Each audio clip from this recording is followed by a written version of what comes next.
Okay, I think we're rolling. Hi boys and girls, it's me Butch. My name is Terry David Silverclad. I'm not native, it just sounds that way.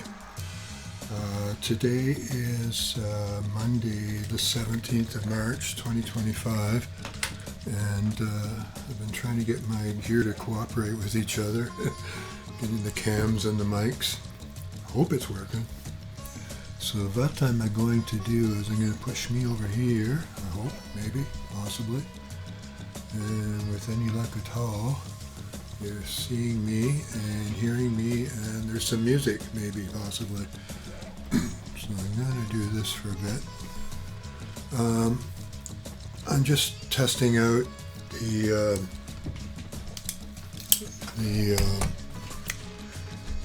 computer using my mics and OBS freeware, open broadband, kind of mental lapse there. Old dude, I forget things. What the hell was he talking about? What camera am I on? I'm on camera 1 over there. So trying to get the gear to work all at once has been a bit of a problem. So I'm just making a video to make a video, and I'll tell you what is on my mind lately, and that's that I think a lot about the smallest unit of reality, like trying to reconcile all those things that Einstein hadn't even really thought about, because you don't know what you don't know, and he knew what he knew. And then when quantum physics came along, he said, oh right, and he adjusted some things and came up with some new ideas. But even to this particular day, see if I can get the light to shine off these balls. Okay, here. So like, if you're really serious about thinking about reality, like, you have to think it's got to come down to something that can be individualized, a matrix. And you see in the box here, the balls are stacked like, can you see that?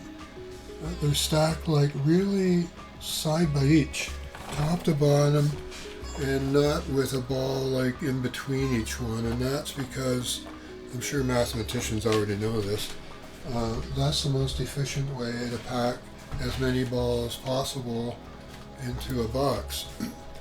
And if each ball was occupying one cube on its own,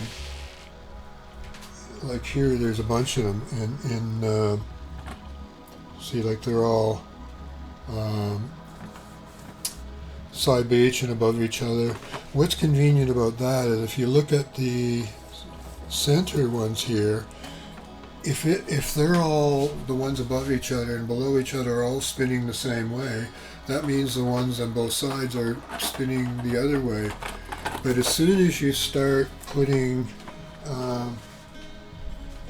in between balls, like, you can start shaping things, making it more round, but those balls will cause resistance to spin. And the inclination would be, I would think, for all the balls to equalize and just grind to a halt. And perhaps that's exactly what's happening in an atom. These things, the protons and neutrons, balls become entangled with their spins, and they inadvertently glue themselves to each other. Now I have a dry throat. This is my second take. Excuse me. And I totally forgot what I talked about in the first one, but there weren't no music, and there's supposed to be some music, so hopefully there's some music out there. Because this is all one grand test, trying to get the microphones and cameras and computer. The computer thinks it's doing me a favor by switching to things by itself, and I can't stop it from doing that sometimes, and very annoying. All these, I'll do it myself, thanks, leave me alone. You get my drift. So anyhow, if matter could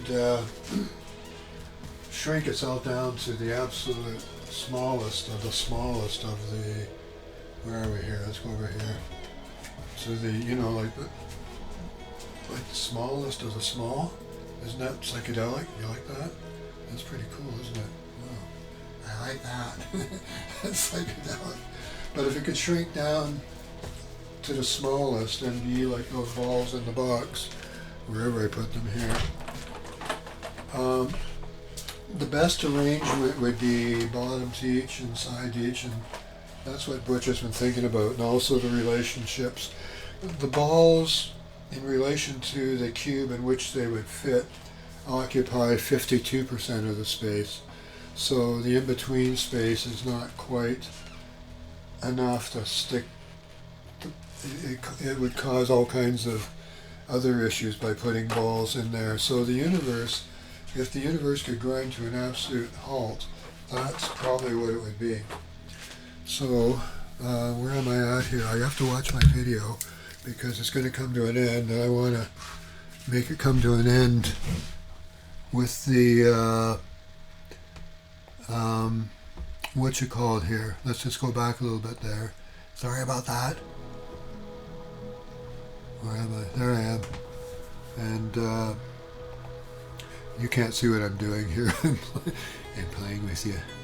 No, what's happening is the video, I wanted to make the video last as long as the background video from Tattoos. So maybe I can do that, and I'll just shut my mouth and let things play out. The one thing that I do, I'm not going to go on about more things, but that's what I've been thinking about today. If you wonder what I've been thinking about today, is the smallest particle. And if I went over to this camera over here, you'd get a better view of me, wouldn't you? See, I'm learning on the fly here. So what I got to do, still good, we're still good, is wrap this up. For the Christians out there, I know you haven't read your Bible, so the reason that Adam and Eve got kicked out of the garden was to keep them from eating from the tree of life. Then now they were knowledgeable, but we don't want them to live forever, so God booted them out of the garden to keep them from eating from the tree of life. And what else can I teach? I think that's about it. So what I'm going to do is I'm going to go to here and or something. I don't know what I'm going to do, actually. I think what I'm going to do, yeah, that's what I'm going to do. This is boring, isn't it? It shows to go, yeah, I really don't know what I'm doing. I'm going to do that. I'm going to put that over there. And then I'm going to say bye-bye.